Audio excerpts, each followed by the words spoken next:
Hi, I'm David Compton. A trucker T-bones a cop car at an icy intersection, and another trucker, oblivious to signs, finds himself literally up a creek without a paddle.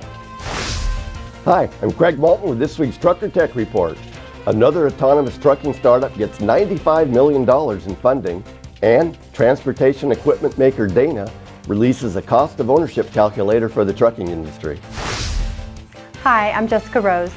A 40 car and semi pileup leaves one person dead outside of Kansas City, and a major player in the industry files for bankruptcy. These are the stories we're covering and more in this edition of the Trucker News Channel.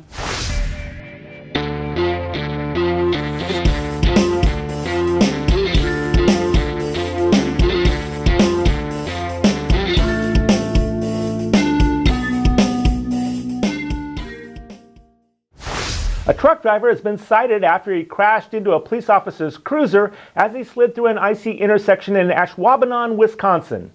The police say public safety officer was entering the intersection moments after the traffic light changed to green when a southbound semi failed to stop for the red light and struck the patrol car in the driver's door. The semi driver did attempt to brake for the traffic light, but he says he hit a patch of ice and was unable to stop. The truck driver was cited for operating too fast for conditions, and no one was hurt during the accident. However, many Facebook users who viewed the viral video have commented that green doesn't mean go, it means look both ways, even if you're a police officer. Customers, employees, and creditors of New England Motor Freight were caught by surprise this week when the company and 10 related entities filed for relief under Chapter 11. Long considered a major player in the Northeast, the company claims it will use these proceedings to facilitate an orderly wind down of its operations. Phoenix Management Services will act as the company's financial and restructuring advisor. The chairman and founder, Mike Chevelle, is the father-in-law of musician Paul McCartney, and his daughter, Nancy Chevelle, has had various roles in the company, including vice president. We'll be right back after this message.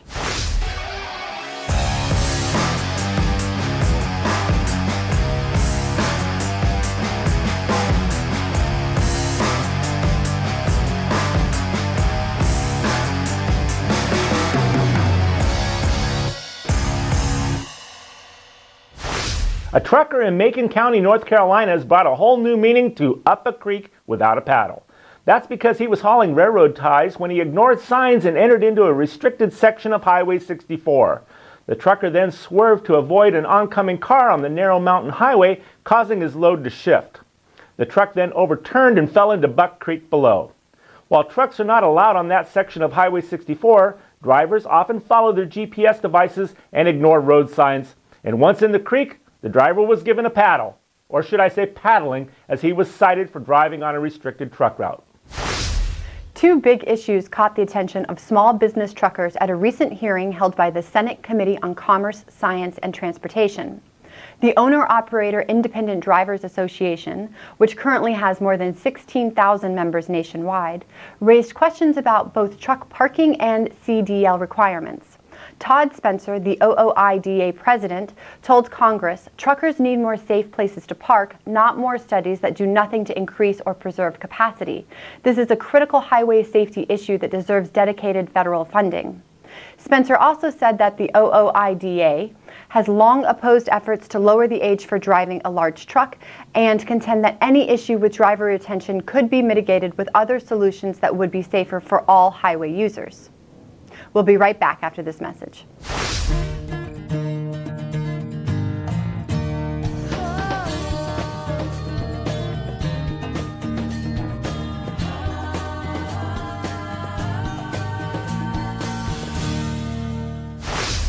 At least one person is dead in a massive 40-vehicle pileup at the Oak Grove interchange on I-70, 27 miles east of Kansas City, Missouri.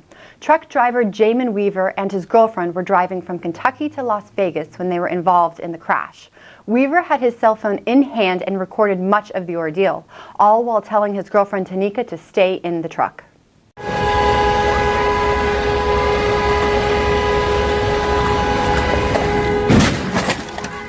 It's nothing that we can do. No. Oh my Lord. It's nothing we can do, man. We gotta get out.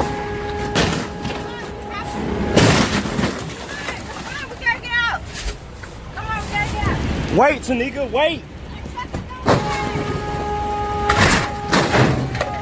There's nothing you can do. It's best for you to stay in the truck, man. Oh my Lord.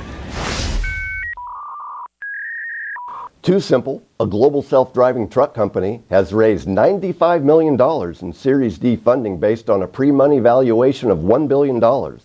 The new capital investment will be used to fund Too Simple's commercial ramp-up and product development. The company is working with U.S. truck manufacturer Peterbilt, outfitting semi-trucks with cameras, LiDAR, and radar for autonomous driving. With this round, Too Simple will continue to grow its commercial autonomous fleet, which makes daily, fully autonomous deliveries in Arizona and soon to be in Texas too, for large shippers and fleets. The company currently has 12 contracted customers and is making 3 to 5 delivery trips per day. It will use the funds to grow the fleet to over 50 trucks by June. This brings Too Simple's total funding to date to $178 million. Dana Incorporated has launched its total cost of ownership calculator for the commercial vehicle market. Fleets and independent operators can now utilize this calculator to make comprehensive cost comparisons between traditional diesel platforms and full electric powertrain solutions. The easy-to-use calculator requires minimal input and includes visual prompts for simple navigation. Total cost of ownership calculations include fuel, equipment, and a total of other costs to the total cost per mile and the total annual cost for operation. The user is now able to toggle between the diesel evaluation and the full electric evaluation, as well as display both calculations for a side-by-side comparison. You can view the calculator by going to our website, thetrucker.com, and searching for the word Dana. That's it for this week's Truck and Tech Report. I'm Craig Maltman. If you're watching us on YouTube, make sure to click the little red subscribe button below. You can also go to thetrucker.com to read the latest breaking news stories. That's all for this edition. On behalf of David Compton, Craig Maltman, and myself, Jessica Rose, and everyone here at the Trucker News Channel, thanks for watching.